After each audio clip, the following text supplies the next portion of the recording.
চোখ কচলাতে কচলাতে বলবে মাম বাআসানা মিন মারকাদিনা। মুমিন বান্দারা চোখ ডলতে ডলতে বলবে ঘুম ভাঙালো কে? ঘুম ভাঙালো মরার কোকিলে। ঘুম ভাঙাইয়া গেল রে মরার কোকিলে, কয় না? এটা মরা কোকিল আবার ঘুম ভাঙায়। ব্যাটারি দিছে মনে এটার ভিতরে। আমার ঘুম ভাঙালো কে? মুমিনরা, আপনারা দাদা আসছে আনন্দের ঘুম দিবেন সেদিন কবরে। তিনটা প্রশ্ন আপনারে করা হবে। মার রব্বুক, তোর রবের নাম কি? তোমার ধর্মের নাম কি? এই লোকটারে চিনো নাকি? ওনার নাম কি?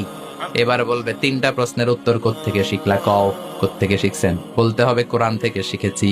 চারটার উত্তর যখন করতে পারবেন, ইফসাহু লাহু কবরুহু ৭০ যিরাআন, কবরটারে ৭০ হাত লম্বা করে দেয়া হবে। ওয়া ইফতাহু লাহু বাবুন ইলাল জান্নাহ, আপনার কবরের ভেতরে থেকে জান্নাতের দিকে একটা ঘর করে দেয়া হবে। জান্নাতের সুঘ্রাণ ওলা সুবাতাস আপনার কবরের মধ্যে এসে ধাক্কা মারবে। জান্নাতে ঢোকা লাগবে না, আপনার ওই কানেকশন দিয়ে আসবে। এয়ার কন্ডিশনের যে রুমগুলো আছে, ওই রুমগুলোর ভিতরে না ঢুকলো, দরজার আশেপাশ দিয়ে হাঁটলেও একটা ঠান্ডা ঠান্ডা বাতাস আছে না নাই? দেহের মধ্যে লাগে। জান্নাতে আপনার ঢোকা লাগবে না, কবরের মধ্যে শুয়ে শুয়ে জান্নাতের সুবাতাস পাবেন। এবার বলবে ফাইউল বাসুলিবাস ওয়াহালিল জান্নাহ, জান্নাত থেকে আনা 2টা জান্নাতি সেট পোশাক আপনারে পরিয়ে দেয়া হবে।